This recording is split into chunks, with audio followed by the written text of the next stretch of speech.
你怎么在这儿？你在这儿干嘛呢？我约了一个朋友过来看电影。朋友啊？谁呀？你不认识？就我一个朋友。你说你一个科学怪人，居然会约人看电影啊？说说谁呀？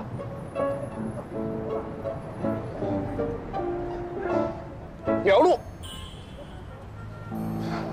不是吧？你们俩这进展的也太快了。不是，真的不是。他为了感谢我，他请我来看电影的。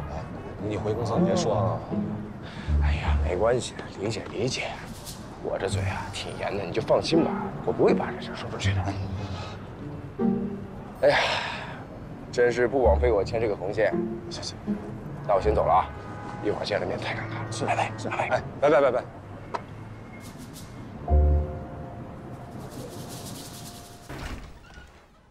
谢谢啊，胡姐，你来了。哎呦，妹妹呀，看你这精神头，我就放心了。哎呦，谢谢。哦，这是儿子吧？啊，小伙子真精神。哎呦，来，快坐啊。哎呦，还说呢，我家马上跟你家闺女那还是老同学呢。是啊，刚才安建还说呢，你们认识已经10多年了。哟，岂止是认识啊！妹妹，你说咱们两家怎么这么有缘分呢？妈，来，您喝点水。啊，来，阿姨。哎，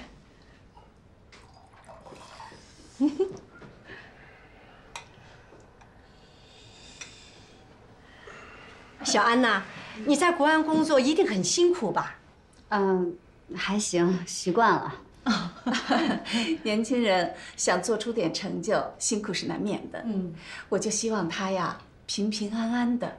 可他现在的这个工作，妈，你说这个干什么呀？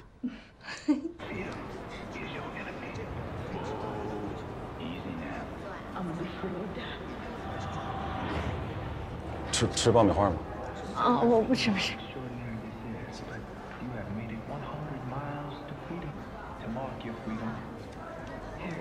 竞聘邹教授助理的事儿怎么样了？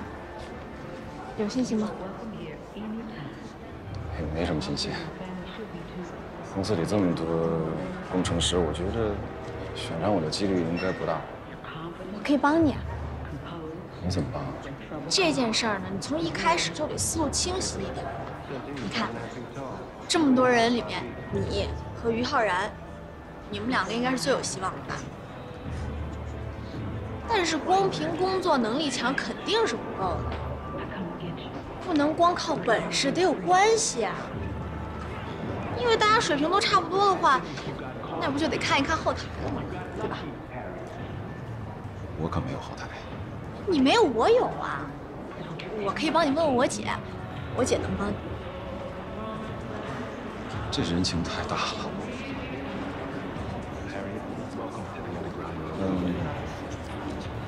如果是因为杨迅那件事儿，你想谢我的话，你请我看电影就已经扯平了。你为什么还要帮我这么大的忙？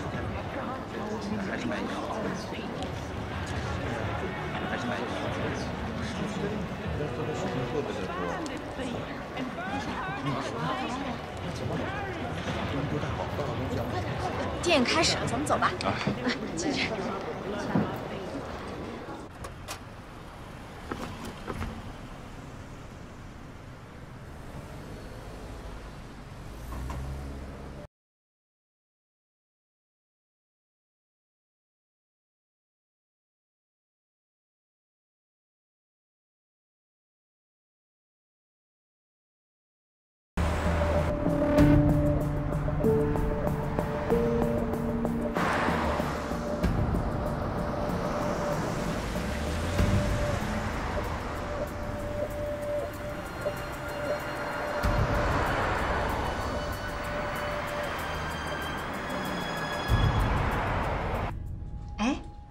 妹妹啊，我们家小橘子给你买的东西，你还喜欢吗？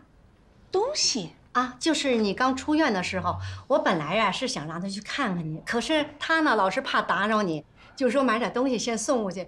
我也不知道他买的是什么东西好不好，你喜不喜欢？阿姨，是这样的，我本来想去看您的，但是后来没去成，所以就买了一些安神的茶和睡眠枕头。哦，原来是你买的呀，特别好用，真会买东西。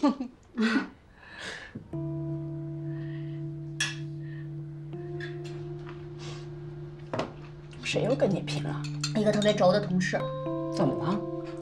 他知道您生病了，又不方便来看您，非说要给您买礼物。我说不用了，他就说我又不是您，怎么能代替您呢？你说是不是特别轴这个人？哎，马上，你在哪儿工作啊？他呀，他在鼎华呢，做人事主管。啊，哎呀，他也是从早忙到晚，没日没夜的在加班。你说现在这年轻人，真的太不容易了。就是，大企业高管，人又这么帅，怎么跟我们家安静一样，这么大年纪了也没找对象？哎呀，可不就是说嘛，我也经常这么问他。哎，可是人家说了，没碰到合适的。哎呀，合适不合适那得处着看呢。妈，您怎么又把您这套给搬出来了？